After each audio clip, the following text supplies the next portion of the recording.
Kemudian kata perawi, faqalat ya Juraij anna ummuka kallimni, wahai Juraij saya ibumu, bicarai aku. Dia lagi sholat di dalam. Faqala ajibuha aw usalli. Kemudian Juraij berkata, aku menjawab panggilan ibuku atau aku sholat. Di dalam riwayat yang lain, Allahumma ummi wa sholati, ya Allah pilih mana ya, ibuku atau sholatku. Coba perhatikan bagaimana Juraij. Kemudian di dalam riwayat Muslim, fakhtara salatahu faraja'at. Kemudian dia memilih untuk sholat. Lalu ibunya pun pulang. Thumma adat. Kemudian kembali lagi ibunya dan berkata lagi, wahai Juraij, aku adalah ibumu, fakallimni, bicarai aku ingin sesuatu. Tetapi kembali lagi Juraij memilih, ya Allah, sholat saya atau ibu saya ya. Akhirnya untuk yang kedua kalinya dia memilih sholatnya. Akhirnya ibunya pun pulang. Kembali lagi ibunya. Juraij pun kembali lagi berkata, ya Allah, Allahumma ummi wa sholati, ya Allah, aku pilih ibuku atau sholatku. Karena orang kalau sudah beribadah tetapi tanpa ilmu, para ikhwah sekalian, itu kan asyik beribadah kepada Allah Subhanahu wa ta'ala. Kemudian kata akhirnya ibunya pun marah.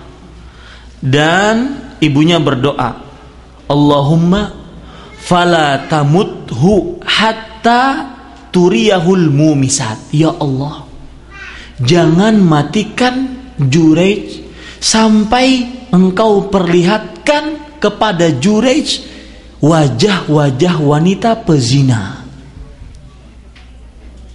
Wajah-wajah wanita pezina. Kemudian para ikhwan yang dirahmati oleh Allah Subhanahu wa taala, akhirnya terjadilah seperti itu. Juraij mendapatkan fitnah. Suatu ketika para ikhwan sekalian dirahmati oleh Allah Subhanahu wa taala, Juraij fi sauma'atih, beliau di dalam tempat salatnya. Fata'arradat lahum ra'atun wa kallamathu fa'aba fa'atat ra'iyal ghanam fa'amkanathu min nafsiha fawaladat gulaman. Datang seorang wanita menggoda Juraij. Kemudian Juraij enggan. Setelah Juraij enggan, datang tukang gembala kambing laki-laki. Akhirnya tukang gembala kambing yang laki-laki ini mengambil wanita yang menggoda Juraij tadi, dan akhirnya bisa diperkosa oleh apa? Tukang gembala kambing tadi, penggembala kambing tadi. Akhirnya wanita ini melahirkan seorang anak. Faqalat, kata wanita ini adalah hasil dari Juraij. Wanita tukang zina, hasil adalah Juraij. Fa'atauhu fakasaru sauma'atah wa anzaluhu wa sabbuh. Kemudian masyarakat pun akhirnya mendatangi Juraij, kemudian menghancurkan tempat sholatnya. Ustadz apaan nih, kiai apaan? Hancurkan kan gitu ya, hancurkan ya, bahasa saya seperti itu, nggak di hadis, nggak ada ya. Kemudian diturunkan dari sauma'atah, itu biasanya di tempat tinggi, diturunkan, kemudian dicaci maki. Kemudian Juraij berwudu, kemudian sholat. Kemudian Juraij mendatangi orang beribadah, orang ahli ibadah, mendatangi anak yang dalam buayan tadi. Faqal man abuka ya ghulam, wahai anak yang di buayan, siapa bapakmu sebenarnya? Kemudian ar-ra'i, penggembala kambing. Nih, yang jadi pembicaraan kita bukan penggembala kambing. Yang jadi pembicaraan kita lah doanya siapa? Ibu. Nih para ikhwan yang dirahmati oleh Allah Subhanahu wa taala. Mustajab doa seorang ibu. Ketika seorang anaknya durhaka, padahal itu mengerjakan sebuah ibadah, tetapi dia lebih mendahulukan ibadah sunat dia daripada ajakan seruan ibunya. Nih para ikhwan yang dirahmati oleh Allah Subhanahu wa taala. Yang keempat, berbakti kepada kedua orang tua merupakan sebab dikabulkannya doa. Merupakan sebab dikabulkannya doa. Perhatikan sebuah riwayat dari Asir ibni Jabir. Saya tadi lupa menyebutkan dari mana riwayatnya. Juraij tadi diriwayatkan oleh Imam Bukhari ya. Hadisnya riwayat Imam Bukhari dan juga ada riwayat Imam Muslim. Karena ada beberapa riwayat dari Imam Muslim. Jadi hadisnya sahih. Dari Asir ibni Jabir radhiyallahu anhu, beliau bercerita, "Kana Umar ibn Khattab idza ata alaihi amdadu ahli al-Yaman sa'alahum afikum Uwais ibn Amir." Kata Asir ibn Jabir, senantiasa Umar kalau seandainya ada orang-orang datang dari penduduk Yaman mendatangi kota Madinah, maka Umar senantiasa bertanya, "Afikum Uwais ibn Amir?" Apakah di antara kalian ada yang bernama Uwais ibn Amir? Sampai pada suatu ketika Umar mendapatkan bahwasanya ada seorang yang bernama Uwais ibn Amir. Kemudian Umar bin Khattab radhiyallahu anhu berkata kepada Uwais, "Anta Uwais ibn Amir? Apakah engkau Uwais ibn Amir?" "Iya," kata Uwais. "Min Murad?" Dari daerah Murad? "Iya." "Min Qaran?" Dari daerah Qaran? "Iya." "Fakana bika barasun fabara'ta minhu illa mawdi'a dirham?"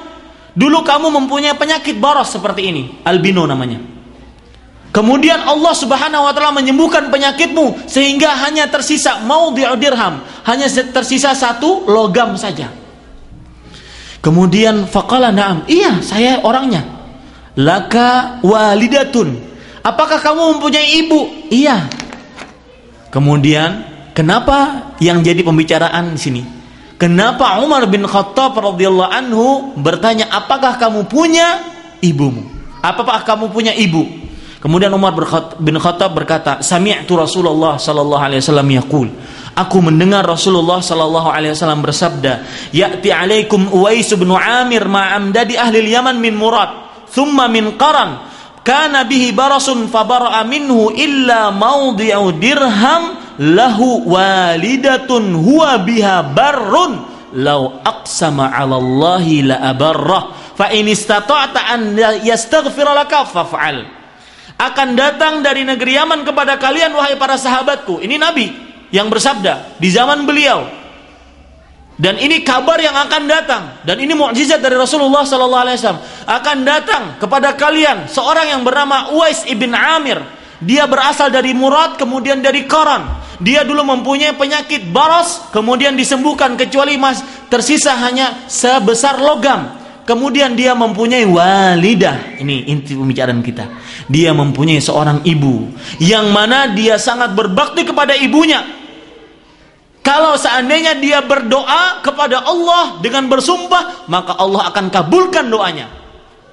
Bakti ibu menjadikan orang dikabulkan doa.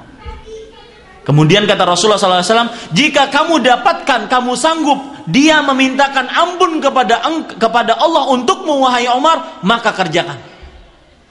Artinya Rasulullah SAW memerintahkan kepada para sahabatnya, kalau seandainya ada Uwais ibnu Amir, maka mintalah dia agar memintakan ampun kepada Allah untuk kalian. Seakan-akan kita berkata, "Wahai Uwais, doakan kita." Kan kita sering begitu. Nah, ini ada permasalahan akidah. Bolehkah seseorang minta didoakan? Ustaz, doakan ana ya. Boleh nggak? Maka dalilnya apa? Taib. Dalilnya ya, lihat yang lain lagi. Dalilnya diriwayatkan oleh Imam Muslim dari Umar bin Khattab radhiyallahu anhu. Nah, ini para ikhwah sekalian, ada sebuah hadis yang lemah menurut para ulama sanadnya. Rasulullah sallallahu alaihi wasallam berkata kepada Umar bin Khattab radhiyallahu anhu, "La tansana ya akhi min du'aik." Wahai saudaraku, kata Rasulullah sallallahu alaihi wasallam kepada Umar bin Khattab, jangan lupa agar engkau mendoakan kami. Tetapi hadisnya ini dilemahkan oleh Imam Albani rahimahullah dan riwayatnya Imam Abu Dawud. Tapi dari hadis Uwais ini kita diperbolehkan untuk meminta seseorang agar mendoakan kita. Cuma ingat, berdoa kepada Allah, kita sendiri berdoa kepada Allah itu lebih utama daripada kita minta seseorang untuk mendoakan. Baik, para ikhwan yang dirahmati oleh Allah Subhanahu wa taala, selanjutnya ya, berbakti kepada orang tua. Yang kelima, keridhaan orang tua merupakan kunci masuk surga. Keridhaan orang tua merupakan kunci masuk ke dalam surga. Rasulullah Shallallahu Alaihi Wasallam bersabda dalam sebuah hadis riwayat Imam Tirmidzi dari Abdullah bin Umar radhiyallahu anhuma, ridhar Rabbi fi ridhal walid, wa sukhtur Rabbi fi sukhtil walid. Artinya keridhaan Allah berada pada keridhaan orang tua, dan kemurkaan Allah, kemarahan Allah berada pada kemurkaan orang tua. Nah, ini para ikhwah yang dirahmati oleh Allah Subhanahu wa taala. Dalam riwayat yang lain, datang seorang kepada Rasulullah sallallahu alaihi wasallam. Perhatikan riwayatnya, subhanallah. Hadis diriwayatkan oleh Imam Abu Daud. Datang seorang laki-laki datang kepada Rasulullah sallallahu alaihi wasallam. Kemudian laki-laki ini berkata, "Ji'tu ubayyuka 'alal hijrah wa taraktu abawaya yabkiyan." Wahai Rasulullah, aku mendatangi engkau untuk berbaiat dan bisa berhijrah. Kan tetapi aku tinggalkan kedua orang tuaku dalam keadaan menangis gara-gara aku ingin hijrah. Hijrah, Pak.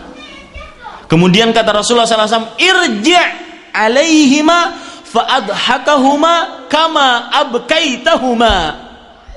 Pulang kamu, jadikan mereka berdua tertawa sebagaimana engkau menjadikan mereka berdua menangis. Pulang kamu, pulang. Jadikan mereka berdua tertawa. Bagaimana caranya jadikan mereka tertawa? Sebagaimana kamu menjadikan mereka berdua menangis. Nih para ikhwan yang dirahmati oleh Allah Subhanahu wa taala. Bahkan Rasulullah sallallahu alaihi wasallam menyatakan dalam sebuah hadis riwayat Tirmidzi, ada seorang laki-laki datang kepada Rasulullah SAW. Ya Rasulullah, aku datang untuk berbakti, untuk berjihad di jalan engkau. Ingin ridha Allah, masuk surga. Berjihad di jalan Allah, ingin ridha Allah, masuk ke dalam surga. Kemudian kata Rasulullah SAW, ahayyun ummuk, ibumu masih hidup? Iya, masih hidup. Kalau begitu, pulang kepada ibumu. Fabirraha, pulanglah dan berbakti kepada ibumu. Kemudian orang ini penasaran, nanya lagi dari sebelah samping yang lain. Ya Rasulullah, saya ingin berjihad, ingin dapatkan ridha Allah, ingin masuk surga. Dijawab lagi oleh Rasulullah dengan pertanyaan yang sama. Ibumu masih hidup enggak? Kata dia, iya masih hidup. Maka berbakti kepada kepada ibumu. Tanya lagi yang ketiga.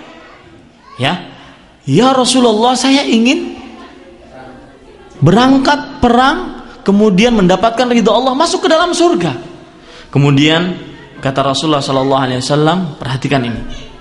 Ahayyun ummuk, ibumu masih hidup? Iya. Kalau begitu, baktilah kepada ibumu. Ilzam rijlaha fathammal jannah. Pegang kakinya, maka kamu akan dapat surga. Pegang kakinya, dapat surga. Ini para ikhwan yang dirahmati oleh Allah Subhanahu wa taala. Itu yang bisa saya sampaikan. Apa yang baik itu hanya dari Allah Subhanahu wa taala. Dengan nama-nama Allah yang husna dan sifat-sifatnya yang mulia, saya berdoa semoga kita termasuk daripada hamba-hamba Allah yang bisa berbakti kepada kedua orang tuanya. Dan kita berdoa kepada Allah Subhanahu wa taala sebagaimana disebutkan di dalam surat Nuh ayat 28, Nabi Nuh alaihi salam berdoa, Rabbighfirli wali walidayya wali man dakhala baitiya mu'minan wal mu'minina wal mu'minat wala tazidiz zalimina illa tabara. Ya Allah, ampunilah aku dan ampunilah kedua orang tuaku, dan ampunilah orang-orang yang masuk dari orang beriman ke dalam rumahku, baik laki-laki ataupun perempuan, dan janganlah tambahkan kepada orang-orang yang zalim kecuali kesusahan. Kemudian juga doa yang tadi kita baca dalam surat Al-Isra ayat 23 dan 24, Rabbirhamhuma kama rabbayani shaghira. Allahumma inni as'aluka bi asma'ikal husna wa sifatikal ulya, Rabbirhamhuma kama rabbayana shighara. Rabbirhamhuma kama rabbayani shighara. Ya Allah, berikanlah rahmat kepada mereka berdua sebagaimana mereka mendidik kami ketika kecil. Apa yang baik itu hanya dari Allah Subhanahu wa taala, apa yang buruk itu dari kami pribadi dan dari syaitan. Saya mohon ampun kepada Allah Subhanahu wa taala. Kita cukupkan dengan kafaratul majlis. Subhanakallahumma bihamdika asyhadu an la ilaha illa anta astaghfiruka wa atubu ilaik. Sallallahu nabiyana Muhammad. Wassalamualaikum warahmatullahi wabarakatuh.